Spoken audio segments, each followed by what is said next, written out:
Welcome back to the Abyss, my fellow horror junkies.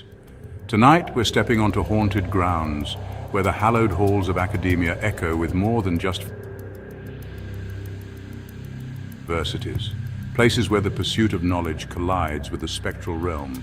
Turn off the lights, grab your headphones, and get ready to explore 3 universities where the line between studying and survival is terrifying.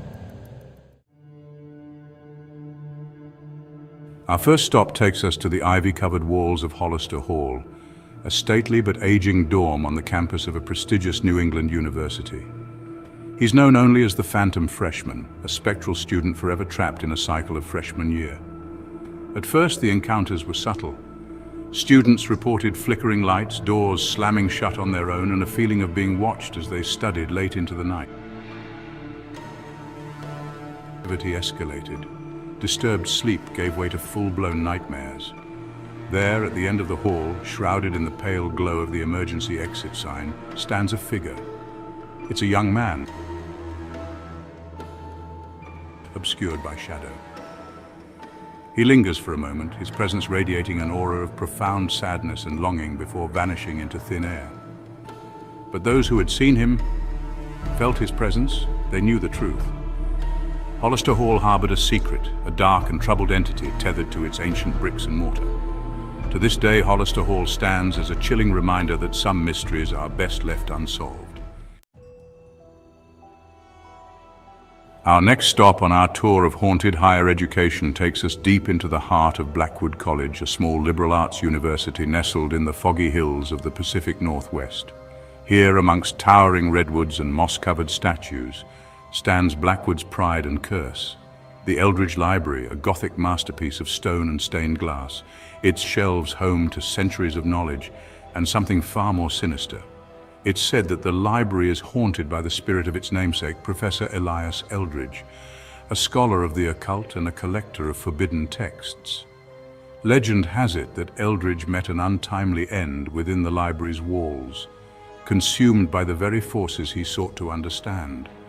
Some whisper that he stumbled upon a ritual that opened a doorway to a realm beyond human comprehension, unleashing an ancient evil upon the library. Others believe that he made a pact with a malevolent entity, trading his soul for forbidden knowledge, only to be betrayed in the end. Whatever the truth, one thing is certain: Professor Eldridge's presence lingers in the Eldridge Library, his thirst for knowledge transformed into a ravenous hunger for the living. Students and faculty alike tell tales of strange and unsettling occurrences within the library's hallowed halls. Flickering gas lamps cast eerie shadows that seem to writhe and contort, while the musty scent of aged parchment is often accompanied by the faint odor of sulfur, a chilling reminder of the dark forces at play. The library's card catalog, once a testament to human organization, now seems to possess a life of its own. Students report seeing index cards rearranging themselves as if guided by an unseen hand, leading them to books on demonology, witchcraft, and the very rituals Professor Eldridge was rumored to have practiced. It's as if the library itself is trying to warn them, to steer them away from the same forbidden knowledge that led to Eldridge's downfall. But the most unsettling phenomenon, the one that truly sets the Eldridge Library apart from any other haunted library in the world, is the whispers.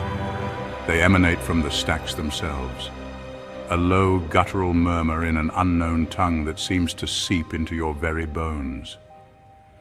Some say it's the voice of Professor Eldridge, still poring over his books in the afterlife, his thirst for knowledge unquenched even in death. Others claim it's the sound of the entity Eldridge summoned, its malevolent whispers a constant reminder of the darkness that permeates the library's very foundation. These whispers are not merely unsettling, they seem to hold a strange power over those who hear them. Students report feeling a strange compulsion to seek out the source of the whispers, drawn deeper and deeper into the library's labyrinthine stacks. It's as if the library itself is a predator, luring unsuspecting prey into its depths, where they become hopelessly lost in a maze of knowledge and madness. There are tales of students venturing into the stacks in search of a particular book, only to find themselves wandering for hours, the whispers growing louder, more insistent, more insidious with each passing moment. The air grows thick, heavy with the weight of unseen eyes and the suffocating presence of something ancient and evil. Time seems to distort, minutes stretching into hours, as if the library itself is toying with its victims, reveling in their confusion and despair. The Eldridge Library stands as a chilling reminder that the pursuit of knowledge can come at a terrible price. Our final destination tonight takes us to the crumbling facade of Pendleton University, a once renowned institution now abandoned and left to decay. We're here to explore the haunting of the university's old science building, a place where the pursuit of scientific breakthrough collided with the terrifying unknown. The building itself is a testament to neglect and the relentless march of time. Windows are boarded up, their glass shattered like vacant eyes staring out at the overgrown courtyard below. Paint peels from the walls, revealing faded murals of scientific diagrams and equations that now seem like cryptic warnings from a forgotten era. It's in the building's basement, however, where the true horror resides. Deep beneath the earth, in a labyrinth of dimly lit corridors and dust-covered laboratories, lies the remnants of Dr. Alistair Sinclair's work. Sinclair, a brilliant but eccentric physicist, was obsessed with unlocking the secrets of human consciousness, convinced that he could transcend the limitations of the physical body and achieve a state of pure, unadulterated thought. His experiments, however, were as unorthodox as they were dangerous, pushing the boundaries of ethics and morality in his relentless pursuit of scientific enlightenment. He believed that by harnessing the power of electromagnetic fields and manipulating brainwave frequencies, he could achieve a form of astral projection, allowing the human consciousness to exist outside the confines of the physical form. Sinclair's subjects, often desperate students lured by promises of easy money or academic advancement, unwittingly became victims in his twisted experiments. They were strapped to gurneys, their heads encased in bulky helmets wired with electrodes, their minds bombarded with pulses of energy as Sinclair attempted to tear the very essence of their being from their mortal shells. The results were catastrophic. While some subjects emerged from the experiments disoriented and traumatized, their minds scarred by the experience, others were never the same. They spoke of seeing horrific visions, of being transported to realms of unimaginable terror, their sanity shattered by the glimpses of what lay beyond the veil of reality.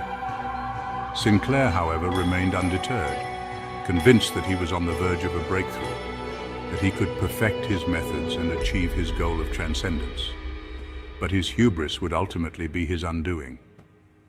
One fateful night, as Sinclair prepared for his most ambitious experiment yet, something went terribly wrong.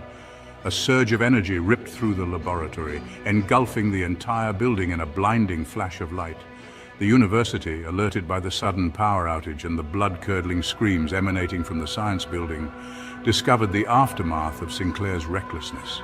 The laboratory was in ruins, equipment shattered, wires sparking, and the air thick with the stench of ozone and burnt flesh. Sinclair himself was nowhere to be found, his fate a mystery that would haunt the university for years to come. Some whispered that he had succeeded in his experiment, that he had transcended his physical form and was now existing as pure consciousness in some other realm. Others believed that he had been consumed by the very forces he sought to control, his body and mind scattered across the fabric of reality. But Sinclair's legacy lived on in the form of the residual energy that permeated the abandoned science building. The university, eager to distance itself from the horrors that had transpired within its walls, sealed off the science building, declaring it off limits to students and faculty alike. But the stories persisted, whispered in hushed tones in the dormitories and study halls, passed down from one generation of students to the next. The abandoned science building of Pendleton University stands as a chilling reminder of the dangers of unchecked ambition and the horrors that can be unleashed when humanity's thirst for knowledge surpasses its capacity for control. Thank you for joining us on this eerie exploration of haunted universities where the pursuit of knowledge takes a terrifying turn. If you enjoyed these chilling tales and dare to brave more encounters with the unexplained, be sure to hit that subscribe button and turn on notifications so you don't miss out on our next descent into darkness. Until next time, keep those lights on, sleep with one eye open, and remember, sometimes the most frightening discoveries are the ones we make in the pursuit of truth.